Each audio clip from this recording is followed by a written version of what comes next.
todas las personas que están conectadas hoy con nosotros en la mañana que vamos a llevar a desarrollar este espacio académico. El Grupo de Bienestar Universitario de la Escuela Superior de Administración Pública les extiende y les da un caluroso saludo de bienvenida en medio de las situaciones adversas por las que está pasando nuestro país.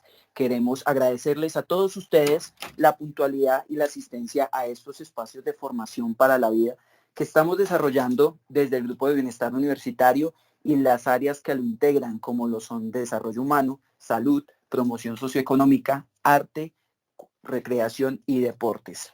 En la mañana de hoy estaremos llevando a cabo un ejercicio y taller desde el área académica denominado Análisis y elementos para la redacción de textos.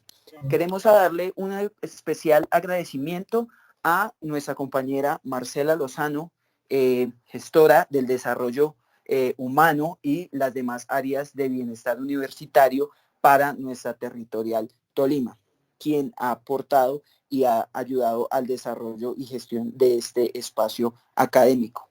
A todos les damos un extensivo saludo a todas nuestras 16 sedes territoriales, a los diferentes centros territoriales de administración pública a lo largo y el ancho del territorio colombiano. Un saludo muy especial de fraternidad, de acercamiento desde la conectividad y espacios virtuales. De esa manera, les invitamos en el chat, van a poder encontrar ya el link con el cual ustedes van a poder hacer el registro de asistencia a esta actividad en la mañana de hoy. Recuerden, es muy importante para nosotros poder contar con estos espacios. Entonces ya voy a hacer esa tareita. No se demoran más de 30 minutos. Muchas gracias. ¿Qué cosa nos estamos hablando? Le pedimos el favor a nuestros compañeros y asistentes mantener nuestros micrófonos cerrados y las cámaras desactivadas durante el transcurso del taller. Sí, ya que fue. Esto nos permite ya que podemos hacer práctica real.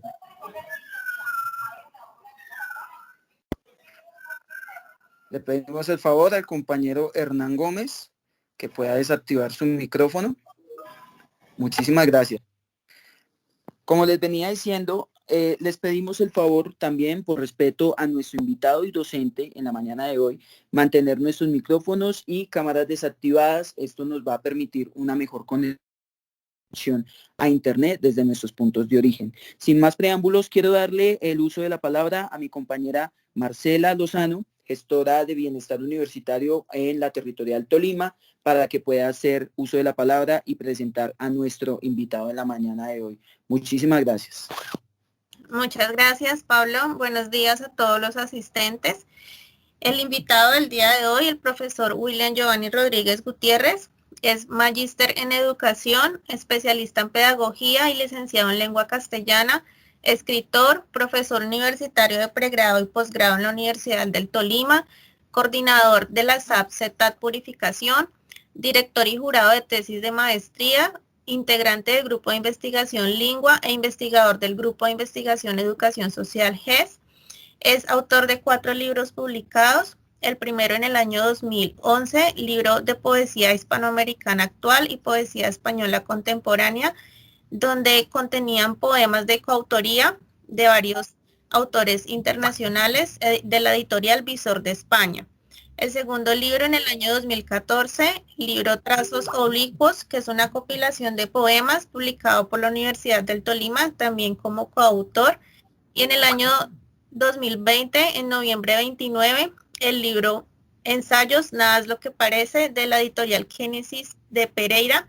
Y por último, otro libro también publicado en el año 2020, en noviembre 29, Reseñas de investigación, la didáctica y los mecanismos de influencia educativa en la enseñanza de la escritura universitaria, de la editorial Génesis de Pereira. Entonces damos la bienvenida a nuestro invitado y agradecemos su asistencia. Gracias, muy buenos días, doctora Ángela, Marcela. Un agradecimiento especial a la doctora Sandra, a Pablo desde la central de la SAP, y desde luego a nuestra doctora y líder, la doctora Yané Murcia de la Territorial Tolima. Un agradecimiento profundo a todos ustedes quienes hacen posible esto, Y bueno, vamos a empezar. Gracias por estar todos ustedes acá presentes y para aprovechar este momento tan importante que les va a servir muchísimo. Bueno, quiero iniciar diciendo que todo ejercicio de escritura debe pasar por unos procesos. La escritura no es ajena a nuestro diario vivir. Casi todos los días está presente en nuestra vida personal, en nuestra vida laboral, en nuestra vida profesional. Entonces, es necesario reconocer que los procesos son determinantes para llegar a un resultado.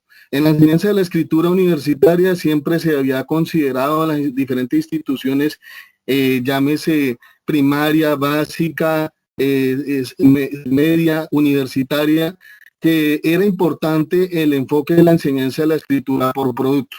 Pero las investigaciones han demostrado que el enfoque de la enseñanza no debe ir hacia el producto, sino antes de mostrar un proceso. En ese proceso que se va construyendo con el profesor en el aula de clase y por fuera del aula de clase, se van notando los avances de esa escritura hasta llegar a unos niveles superiores en el desarrollo de la escritura. Entonces, para llegar a eso, diferentes autores como Álvaro Díaz, la misma María Teresa Serafini, el mismo Héctor Pérez Grajales proponen que hay unas etapas o unas fases en el proceso escritor. Entonces, que esas etapas o fases en el proceso escritor, dependiendo de los autores que acabo de nombrar, unos nacionales, otros internacionales, asimismo denominan esas etapas o esas fases.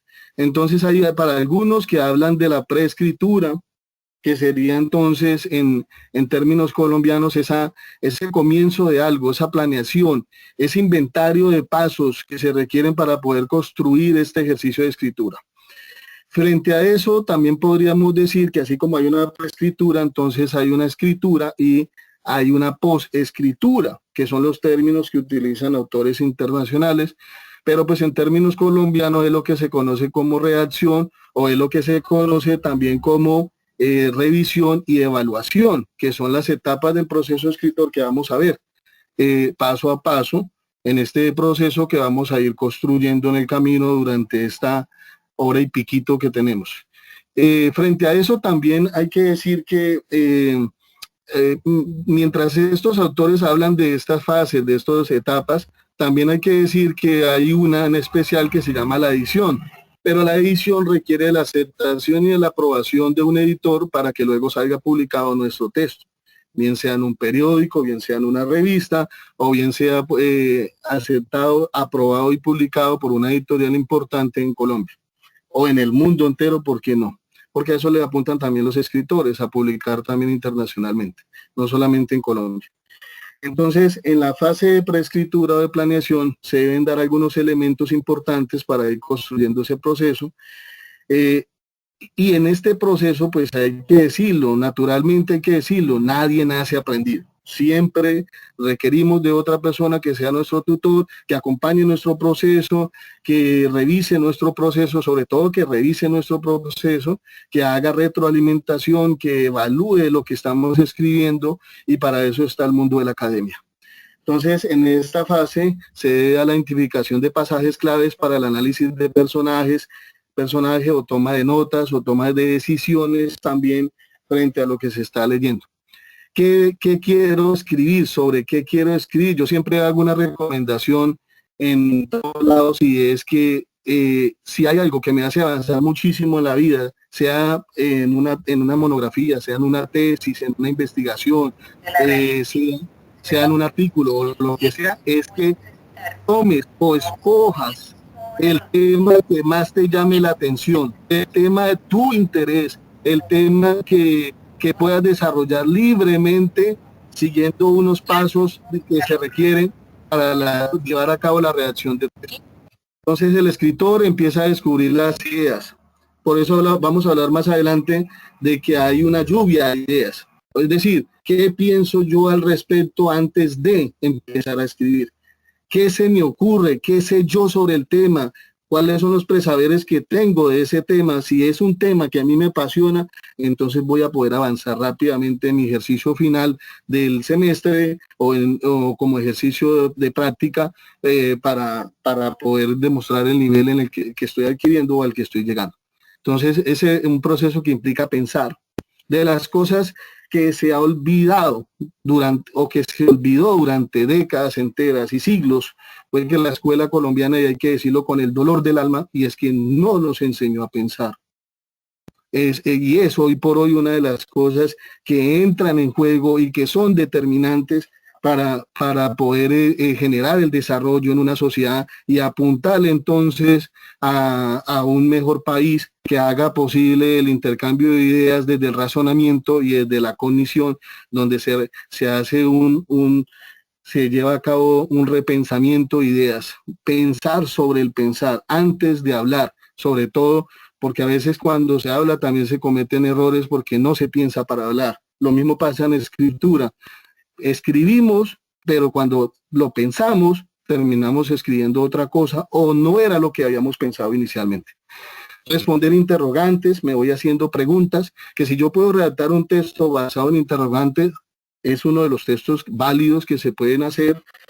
Usted parte, si es un ensayo, parte de una hipótesis o una tesis central, y si es, en el caso de que fuera una hipótesis, entonces no es una pregunta cualquiera, es una pregunta específica que nos lleva entonces a ir construyendo ese ensayo para ir desarrollando el tema desde una hipótesis y darle solución a un problema, porque lo que son los ensayos, los artículos y las investigaciones, las conferencias, los debates apuntan precisamente a eso, a la resolución de problemas. Hoy en día se habla de que el grado de inteligencia no está medido por una prueba del CI, coeficiente intelectual, sino que está medido ahora es por la capacidad que usted tiene para solucionar los problemas. Entonces, en la forma en que usted resuelve los problemas es como se mide hoy en día el coeficiente intelectual.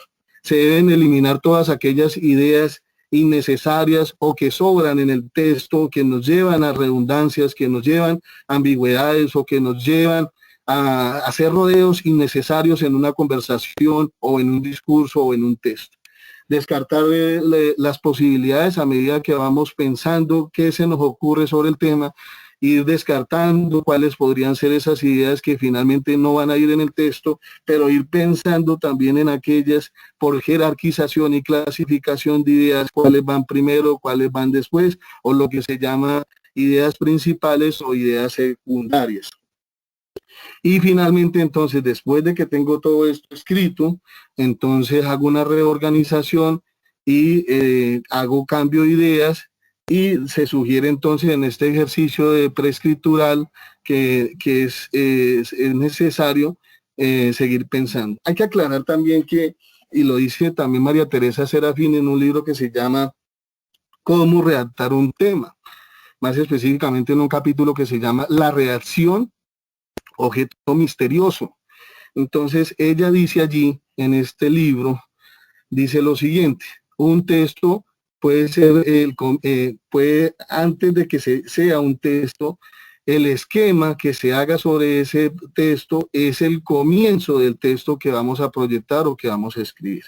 Pero el esquema por sí solo, aunque ella habla de esquemas, o sea, desde la teoría de los esquemas que han hablado otros autores también, aunque se refiere el esquema por sí solo no es el texto que yo voy a presentar como trabajo práctico en clase o como trabajo final del semestre, no.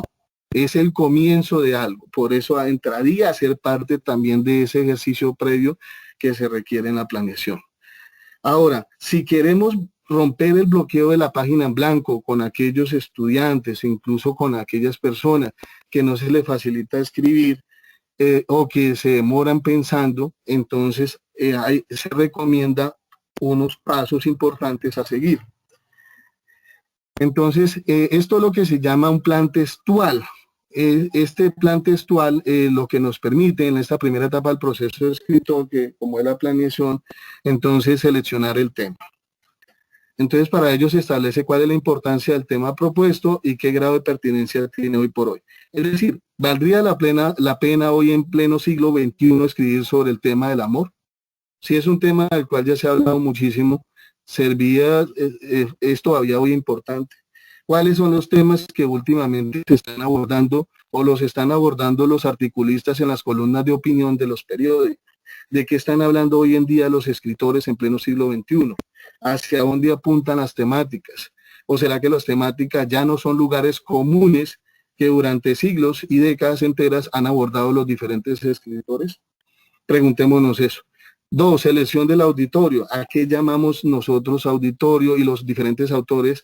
Precisamente a ese target group o a ese grupo objetivo para el cual yo voy a escribir. Si voy a escribir para niños, entonces debo hacer una adecuación del lenguaje, utilizando un vocabulario adecuado para poder llegar a los niños.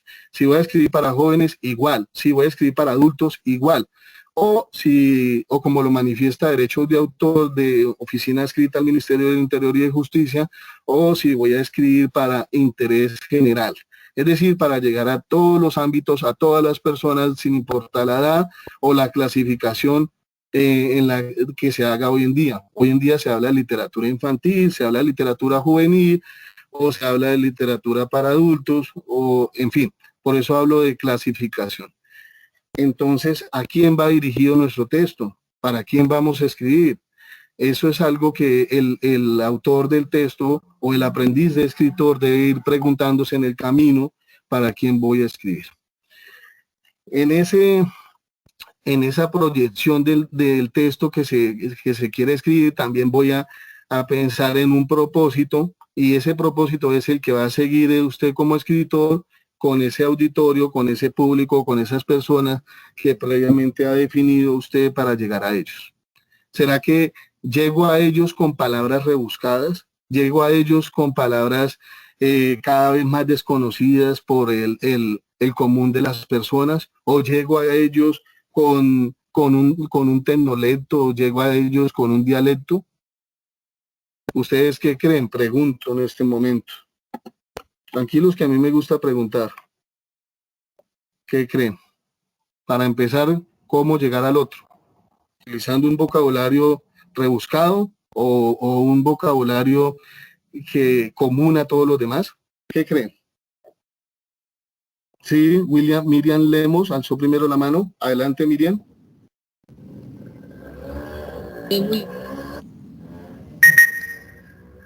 Miriam. Considero que se debe llegar con un lenguaje sencillo y contextualizado de acuerdo al personal a quien va dirigida la escritura. Muchas gracias. Muy bien, Miriam, excelente. Precisamente cuando se está empezando a escribir, cuando yo empiezo a escribir mis primeros textos, es necesario empezar por un lenguaje común.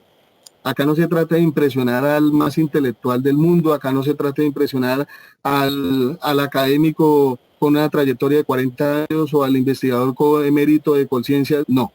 Acá estamos escribiendo para comunicar esa necesidad que tenemos de escribir, porque el mismo Fabio Jurado Valencia, el profesor de la Universidad Nacional de Colombia, lo dice. Hay dos caracteres que operan normalmente tanto en la lectura como en la escritura, y entonces la lectura y la escritura se vuelven improductivas, que es el carácter pragmático y es el carácter axiológico. El primero de ellos es el que no me permite a mí expresarme, comunicar ideas, sea oral o de manera escrita, porque no tiene esa necesidad de comunicar. Y esa necesidad de comunicar o de escribir está presente en todos nosotros. De alguna otra manera se revela más, y cuando yo hablo de que se revela más es porque se nos está presentando en el camino para que nosotros empecemos a escribir y empecemos entonces a dar a conocer nuestras ideas y nuestro pensamiento.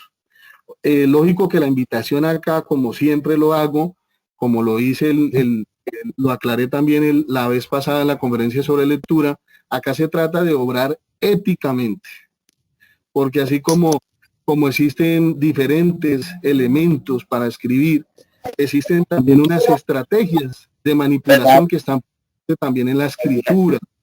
Entonces hay que tener cuidado con esas estrategias, porque hay escritores que de manera perversa las utilizan para poder, digamos, llegar a nosotros, convencernos, pero no convencernos de una manera sana o una manera ética, sino de llevarnos a cosas que después van a causar daño o que después van a a llevarnos a seguir ideas equivocadas o de pronto, peor aún, Dios no lo quiera, o llegar a hechos violentos. Entonces hay que tener cuidado con eso porque ahí esa teoría también la proponen unos mexicanos, Isabel Gracia Juárez y Alejandro Ruiz Ocampo de México, tienen esa teoría de los efectos de sentido de la argumentación, y así como se utilizan para cosas buenas, se pueden utilizar para cosas malas. Pero bueno, esa es una conferencia que tengo pensado más adelante hacer, y demostrarlo en los textos cómo está presente esa estrategia de manipulación en la escritura. Sigo diciendo que hay una lluvia de ideas de acuerdo con lo que usted sabe del tema, es decir, se apelan a los presaberes. ¿Qué conoce usted del tema previamente antes de sentarse a escribir? ¿Qué sabe usted del tema? ¿Qué le han dicho del tema? ¿Y qué puede entonces usted demostrar o aportar o escribir? Luego esa clasificación de las ideas que se pueden hacer por relaciones, asociaciones o por, digamos, una clasificación por categorías, en el caso de que fuera una investigación, clasificación de las ideas que surgieron de la lluvia de ideas por categorías. Luego viene una jerarquización que yo ya me había adelantado antes a decir que esa jerarquización normalmente se da en oraciones primarias o secundarias, cuáles son más relevantes, cuáles van primero, cuáles van después. Luego viene el desarrollo de un tema propuesto y luego viene la conclusión a la que llega después de haber abordado todo el tema. Entonces, aquí, si ustedes lo notan, hay unos pasos que de alguna u otra manera nos anticipan a lo que va a ser el cumplimiento de una estructura del texto. Normalmente todos los tipos de texto dentro de la clasificación que nos entrega la Universidad Pedagógica Nacional en el libro de tipología textual capítulo 9, hay unos tipos de texto, el tipo de texto informativo, expositivo, el tipo de texto argumentativo, el tipo de texto publicitario, el tipo de texto descriptivo, el tipo de texto predictivo, bueno, por nombrar algunos. Así como existen esos tipos de texto, hay unas modalidades. Por ejemplo, en el informativo tiene la carta, tiene la circular, tiene el informe, tiene el afiche, en fin, etcétera, etcétera. Tiene diferentes modalidades, y así sucesivamente todos los demás tipos de textos que en su gran mayoría acabo de nombrar, tienen sus modalidades y por lo tanto cada tipo de texto tiene una estructura. Entonces, resumamos rápidamente esa estructura de los diferentes tipos de texto acá. Acá nos encontramos con dos partes de la estructura del texto argumentativo tipo ensayo o modalidad ensayo, que sería el desarrollo, que es la parte 2 de la estructura de un ensayo, y 3, que son las conclusiones. Fíjense que ahí ya nos hemos adelantado, antes de hacer la redacción de nuestro texto, a dos partes que componen la estructura del tipo de texto argumentativo modalidad ensayo. Entonces ahí tenemos, nos faltaría una porque son 3 partes para el ensayo, sería entonces el inicio, el desarrollo y la conclusión. Eso en tipo de texto ensayo. Hay una estructura que es común, hay una estructura que conocemos desde comienzos de bachillerato, que es cuando ya vemos los géneros narrativos. Entonces nos encontramos con el cuento, y el cuento tiene que ver con el nudo, el desenlace y el inicio, ¿verdad? Entonces esa estructura es la que nosotros ya conocemos dentro de los textos narrativos. Esas son básicamente dos de estructuras que son muy usadas hoy en día. Entonces, solo por mencionar algunas. Ahora seguimos básicamente a la fase de redacción, y ahí nos vamos a detener un poco para hablar de las propiedades textuales. Ya vamos a mirar qué es cada propiedad textual. Bueno, entonces, ¿qué se nos aconseja en la redacción? Entonces, elaborar mapas de ideas, que las ideas y los datos estén relacionadas y sean más importantes, son la base de todo el texto. Se descarta la información irrelevante, innecesaria, o la información que en ese momento no nos esté aportando nada, o que no nos lleve a demostrar con los argumentos que lo que estamos diciendo es cierto. Entonces se debe evitar cuando redactamos, se deben evitar las redundancias, las generalizaciones. Recuerden que las generalizaciones muchas veces, digamos, son odiosas, pero pues debemos utilizar, cuando se hace un resumen, son válidas las generalizaciones porque necesitamos cada vez más suprimir el número de palabras, utilizar la economía del lenguaje, pero las generalizaciones ya en nuestros textos no son aconsejables, sino que vamos a la especificidad y empezamos entonces a hablar de cada cosa, ya no de manera general. Evitar las ambigüedades cuando escribamos, empecemos a escribir cosas que llevan a desvirtuar el sentido de lo que se está construyendo en ese momento en el texto. Las incoherencias a veces son algo tan sencillo, lo olvidamos, que es lo que nos enseñaron en primaria, y es la estructura de toda oración. Entonces, sujeto, verbo, predicado y complemento, 4 partes que van en ese orden y se termina invirtiendo el orden, lo cual se altera entonces la sintaxis del texto, que es uno de los errores frecuentes cuando se redactan o cuando los estudiantes empiezan a redactar. Rodeos innecesarios, cogemos y le damos vueltas al texto, como cuando se está llevando a cabo una comunicación bidireccional entre 2 personas, donde el receptor pasa a ser el emisor y el emisor pasa a ser el receptor, de acuerdo a una situación de comunicación. Lo mismo pasa en el texto, le damos vueltas al mismo asunto y no salimos de ahí, seguimos diciendo lo mismo, pero con otras palabras. Eso es otra de las cosas frecuentes que uno nota cuando, como profesor, uno evalúa los textos. Y lo otro son las inconsistencias, por ejemplo, que si solicitamos un ensayo y no le hemos dado a conocer las partes del ensayo, entonces no está cumpliendo la estructura del ensayo, porque no tiene todas las partes. Lógicamente que cuando se evalúa un texto no se evalúa solamente ese ítem, se evalúan otros ítems también. Entonces acá tenemos ya una imagen de un texto que en algún momento un estudiante redactó, y entonces aquí pasamos a revisar o a explicar las propiedades textuales de la redacción. Toda la redacción, no hay ninguna que se escape a ella, todo tipo de redacción, sea el texto que sea, debe cumplir con las propiedades textuales, que son 3. La coherencia, la cohesión y la adecuación. Las 3 son propiedades textuales, aclaro. Bueno, entonces, ¿qué es la coherencia? ¿Qué función cumple? ¿Cuáles son cómo determinar si un texto tiene coherencia o no? Entonces, de eso es lo que nos vamos a entrar a resolver todas esas inquietudes. ¿Qué es la coherencia? Una propiedad semántica que pertenece a uno de los niveles de la lengua. ¿Eso qué quiere decir? Que la semántica, así como lo es la sintaxis, la morfología, la fonética, son propiedades son niveles de la lengua. Pero la semántica va muy ligada a la construcción del significado en el texto.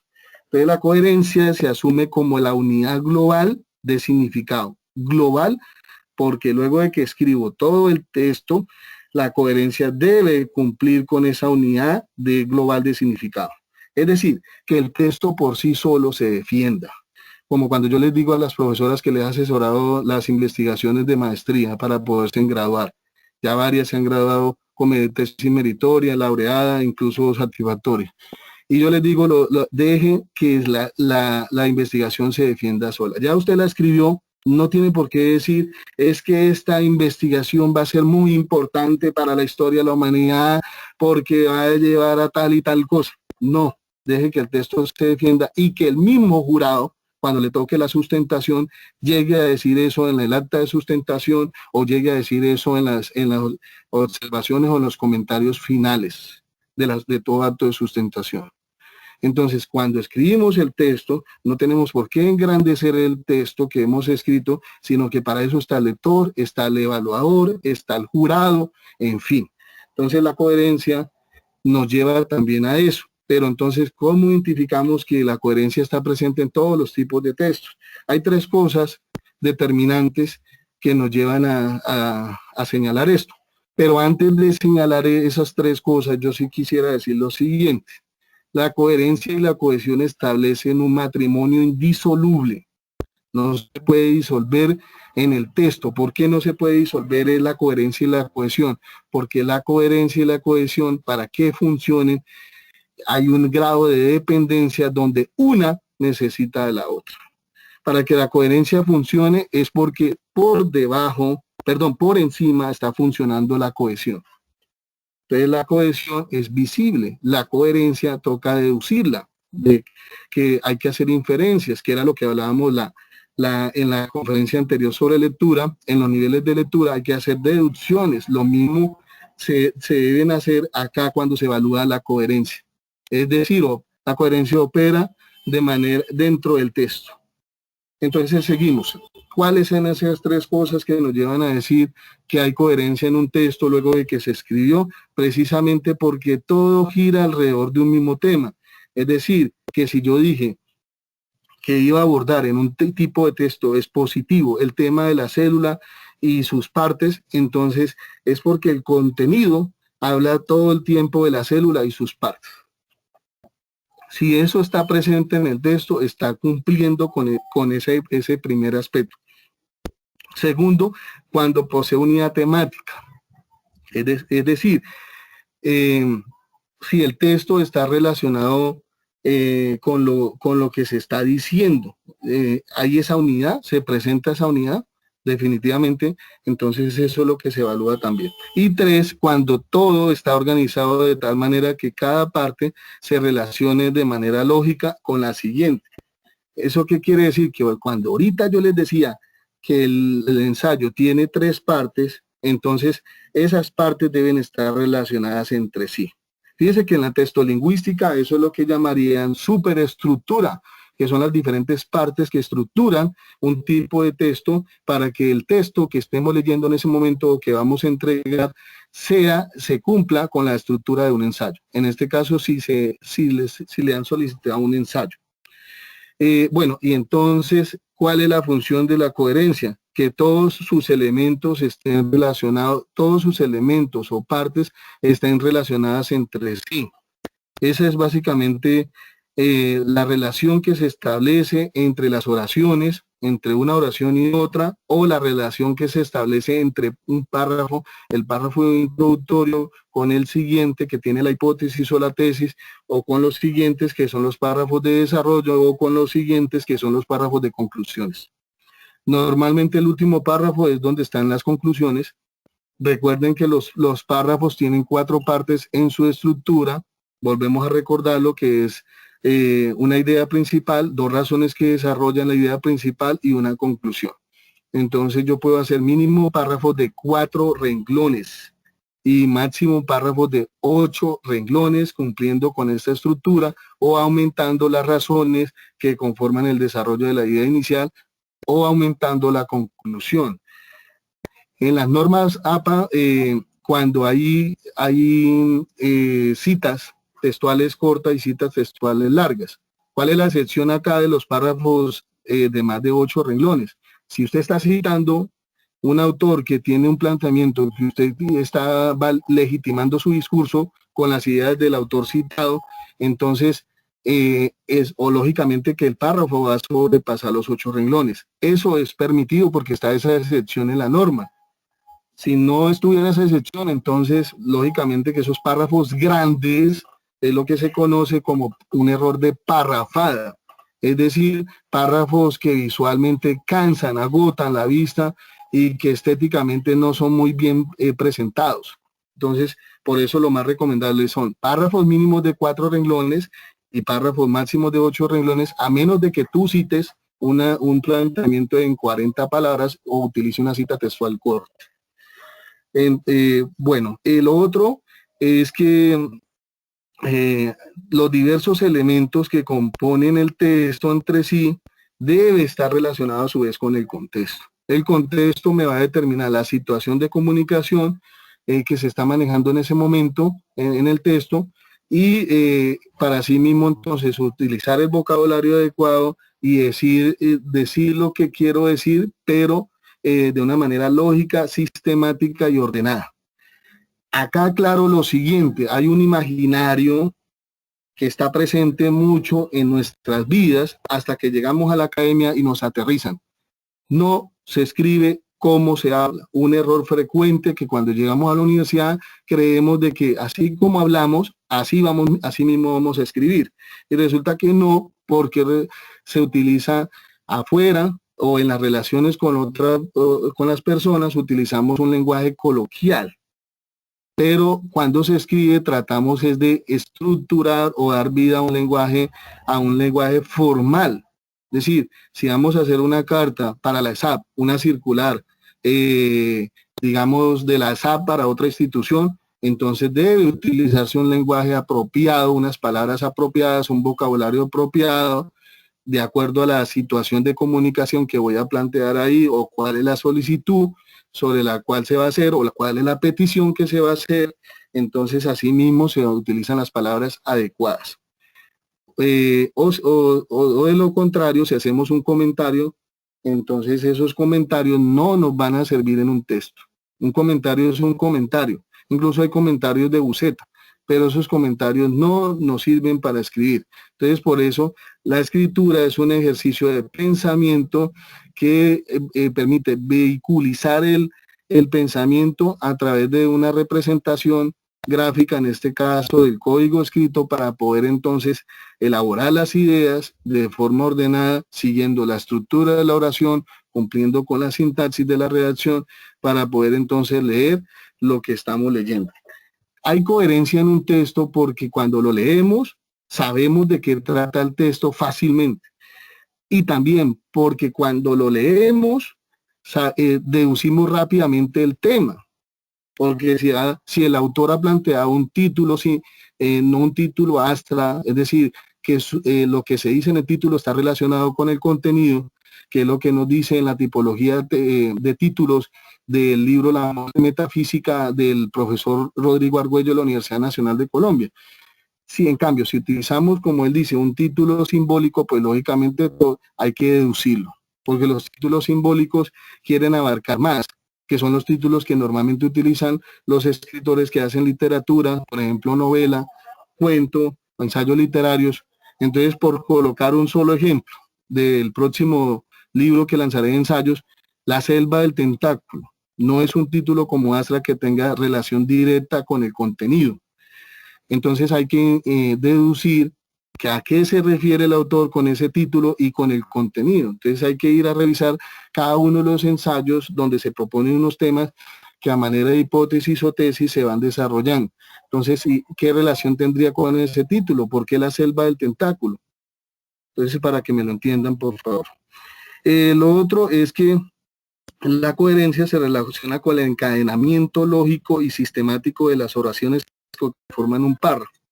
Entonces, esas oraciones son también lo que en la textolingüística se denomina microestructura. Es decir, cómo están construidas o tejidas las oraciones y cómo están funcionando dentro del párrafo y dentro del texto. La coherencia está dada por tres partes, que son la introducción, el desarrollo y el cierre o las conclusiones. Y la coherencia corresponde a la organización secuencial de enunciados, cumpliendo con una estructura textual lógica y global del texto. Y textual, por supuesto, porque los textos corresponden a la textolingüística también. Entonces, acá pasamos ahora entonces a definir qué es la cohesión. Entonces la cohesión, fíjense que si la coherencia hay que deducirla para saber de qué está diciendo el autor en el texto y de qué trata el texto, pues en la cohesión todo es evidente. Es decir, a medida que vamos leyendo, sabemos que el autor ha utilizado unos conectores, que los conectores están visibles en la redacción del texto, que están ahí presentes. Pero también sabemos que hay signos de puntuación, signos de interrogación, signos de admiración, o lo que llaman en la textolingüística referencias lexicográficas. Es decir, son visibles ante nuestros ojos y sabemos que hay cohesión. Lo que hay que evaluar o cuando el texto llega al profesor, o lo que hay que revisar es si se están utilizando muy bien los signos de puntuación, si los conectores son los más apropiados para lo que se está diciendo. Yo no puedo utilizar un argumento de autoridad y en la próxima idea o en la siguiente idea utilizar un conector de ejemplificación. Cosas como de esas se encuentran en los textos donde no concuerdan. porque los argumentos de autoridad, digamos, tendría que yo utilizar otro tipo de conector, pero otra situación peculiar que se presenta también en las redacciones de textos es que, por ejemplo, en la clasificación que da conectores, Mauricio Pérez Abril, profesor de la Universidad Javeriana de Colombia, que aparece también esa clasificación en internet, la pueden buscar, los conectores cumplen un propósito. Entonces yo no puedo utilizar un conector cuando estoy construyendo un argumento, una idea, yo no puedo utilizar un argumento de ejemplificación cuando estoy haciendo una objeción, o no puedo utilizar un argumento de énfasis cuando lo que estoy haciendo es lanzando un argumento de causalidad, de causa y efecto, con causas y consecuencias, porque a veces los argumentos pueden terminar también en consecuencias. Dentro de la teoría de la argumentación de Perelman, de Chauss o de Anthony Watson. También hay un libro que les recomiendo que está publicado en internet en PDF que se llama Las claves de la argumentación de Anthony Watson. La cohesión entonces, por lo tanto, es visible ante nuestros ojos porque no solamente son los conectores que podemos ver, no solamente los signos de puntuación que podemos ver, sino también los sinónimos. Fíjense que yo colocaba hace rato un texto, colocaba un ejemplo de un texto, la célula y sus partes.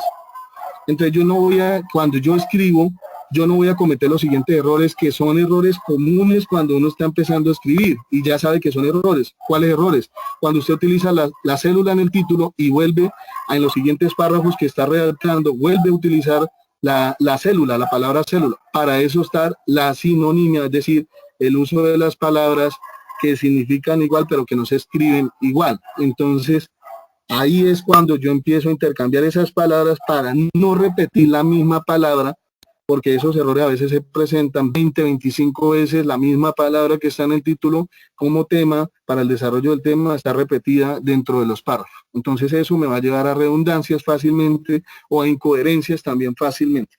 Entonces, ¿qué se aconseja? Utilizar los determinantes, eso, esa, aquel, aquello, o utilizar, por ejemplo, las catáforas, las anáforas. Las catáforas son las que van después. Entonces, cuando usted va a proponer un complemento a la idea anterior, utiliza una catáfora. O cuando va a referirse no va a plantear nada nuevo como complemento a la idea anterior, entonces, sino que usted se va a referir a una idea anterior que usted dio, entonces utiliza las anáforas. Las catáforas se refieren etimológicamente a un después, las anáforas a un antes. Bueno, entonces, finalmente, ¿qué es la cohesión? Son los mecanismos que podemos identificar materialmente en un texto, que ya los acabé de nombrar. Incluso ahí entran otras referencias lexicográficas como la elipsis y otras. Las repeticiones, entre otras. Bueno, lo otro es que la cohesión por eso se le denomina una propiedad superficial. Fíjese que la coherencia está dada como propiedad semántica y la cohesión como propiedad superficial. Entonces es superficial porque es visible, está dentro del texto y cada aspecto de estos que estoy utilizando ayuda a construir el significado que es el que apunta a la coherencia dentro del texto, como unidad global de significado del texto. Bueno, finalmente entonces, ¿qué es la adecuación o hacia dónde me lleva la adecuación? ¿Qué debo tener en cuenta en la adecuación? Entonces yo debo tener en cuenta varios aspectos en la adecuación, porque la adecuación es una propiedad que me permite hacer un registro discursivo que voy a emplear en el texto de acuerdo con la geografía, la historia, los grupos sociales. Entonces, basado en ese contexto donde usted está viviendo, donde usted está creciendo, donde usted se está desarrollando, pues empieza a cobrar sentido esos elementos del contexto en el texto que usted va a escribir. Entonces hay una adecuación y acá también pues lo vuelvo a mencionar porque ya lo había mencionado, se da la adecuación en el texto cuando utilizo una variación lingüística. Y ustedes se preguntarán, ¿eso qué es de variación lingüística? o qué es eso del registro discursivo. Entonces empecemos aclarando que el registro son las variaciones que se producen en el lenguaje para cambiar la situación comunicativa. Es decir, cómo utilizo las palabras apropiadas en el momento apropiado en el texto que estoy redactando, frente a la situación comunicativa que voy a plantear.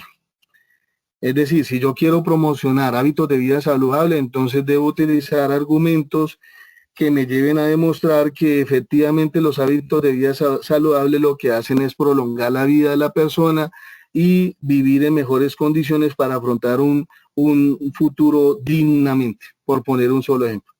Entonces, yo utilizo un lenguaje adecuado, entonces trato de llegar a esos entrenadores especializados, pero no solamente centrarme en ellos para saber ellos qué piensan o qué me pueden aportar al texto, no, sino también para que a través del pensamiento de ellos yo valide mi pensamiento o lo que estoy escribiendo frente al público que yo quiero involucrar para que siga unos hábitos de vida saludable y pueda mejorar sus condiciones de vida o pueda prolongar el índice de vida por unos años más, que pueda vivir más, que ya no viva 70 años, sino viva 90, 100, 110 años, por poner algunos ejemplos. Entonces, esa adecuación determina qué palabras debo utilizar, qué vocabulario voy a emplear de manera apropiada para establecer esa comunicación. Básicamente esas son las propiedades textuales que se requieren en toda redacción y que son fundamentales para poder escribir, y que en eso se radica también la evaluación de los textos. Bueno, acá ya tenemos entonces el texto ya escrito de un estudiante. Acá ya tenemos la revisión del texto con una retroalimentación, unos comentarios al margen de los títulos, de los párrafos, demostrando o mencionando cuáles son los errores de ese texto. Entonces, esas otras de las fases del proceso escritor, la revisión de los textos. Fíjense que hay autores como Jorge Luis Borges, Gabriel García Márquez, que lo decían en algún momento. Todo texto final es el resultado de los múltiples borradores que he desechado. Entonces, para poder llegar a ese resultado final, es porque ya he hecho varias revisiones. Si yo ya, eso que me permite a mí lograr, ¿para qué yo hago las revisiones? Precisamente para mejorar la calidad de los textos y lograr entonces una excelente calidad, de tal manera que cuando llegue al periódico, llegue a la revista o llegue a donde sea, entonces lo evalúen de manera positiva y lo publiquen. En las revistas indexadas de Colciencias existe la metodología de doble ciego, es decir, hay unos evaluadores de revistas que evalúan el texto, si cumple con si cumple con lo que está establecido en los parámetros de publicación de esa revista, sea una universidad, y además si cumple también con la calidad de un buen texto. Y entonces llegará después la carta de aprobación o el correo de aprobación. Lo digo porque también he sido evaluador de textos en revistas indexadas y no indexadas. Casi siempre me llegan textos de la Universidad del Valle, de la Escuela del Lenguaje. Entonces, ahí he evaluado varios, incluso del Instituto Metropolitano de Medellín, también que es una universidad, también he evaluado textos varias veces de allá, como par de conciencia. Bueno, otra cosa que se requiere cuando vamos a proponer ideas, entonces, para esa revisión debe tenerse en cuenta las repeticiones, las imprecisiones. ¿Qué es impreciso en el texto mencionar?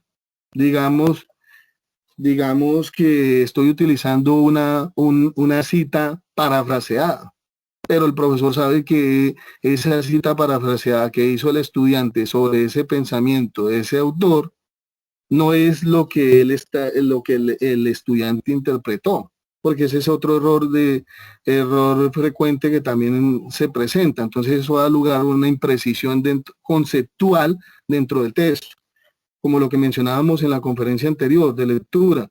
Y para lo cual nos adelantábamos a esta. Hay unas imprecisiones conceptuales que se han dado en la práctica inicialmente por allá en bachillerato o en primaria, que les hicieron creer a muchas personas que hacer un ensayo era escoger un tema o coger un tema y hablar del tema. Eso no es un ensayo, porque el ensayo no pertenece al texto expositivo, sino pertenece al texto argumentativo, al tipo de texto argumentativo. Y para que sea un ensayo o un artículo o una investigación, debe tener una hipótesis o unas hipótesis si son investigaciones, y debe tener una tesis o una antitesis. Pero si no tiene eso, y yo nomás me centro en el tema que escogí, no es un ensayo, sino que entonces el estudiante termina haciendo otra cosa totalmente diferente, y solo cuando llega a la universidad es cuando tuvo que aterrizar. Entonces, cuando tiene que aterrizar, el estudiante sabe que si eso no es un ensayo, entonces, ¿qué tipo de texto es? Pues es un texto expositivo, porque tiene la intención comunicativa de explicar un tema y tiene por finalidad dar a comprender un tema. Entonces, para la comprensión del lector, para la comprensión de las personas que nos estén leyendo en ese momento.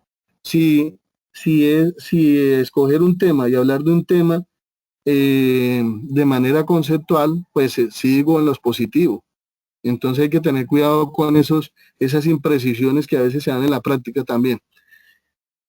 Lo otro son los desórdenes de la colocación de palabras y ideas, lo que yo ya mencionaba ahorita, nomás algo tan sencillo como la estructura de una oración. Invertimos el orden, sabemos que va primero el sujeto, el verbo, el predicado y el complemento.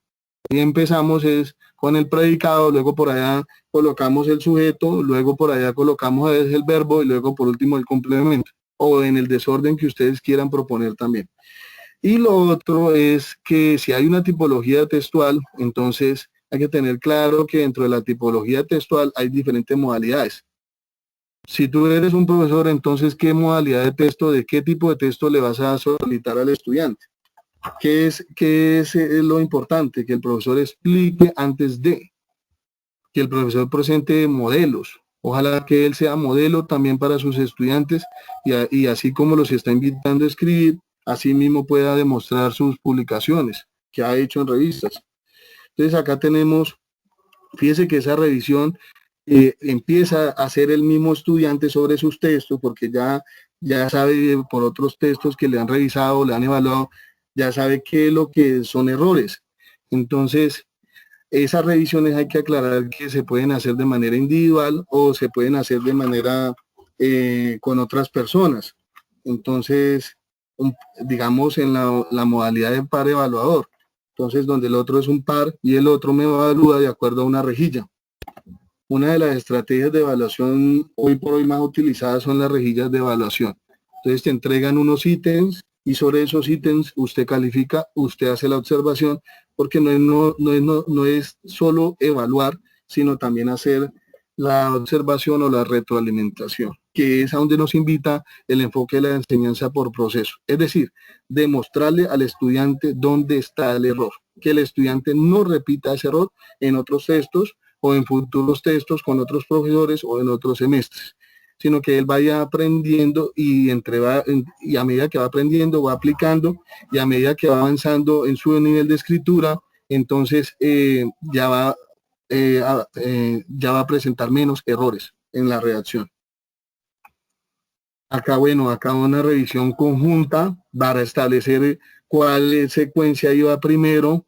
Eran 3 tiras de papel que tenían 2 que cortaban una idea y continuaban en la otra tirilla, y una tercera que se refería al cierre del párrafo.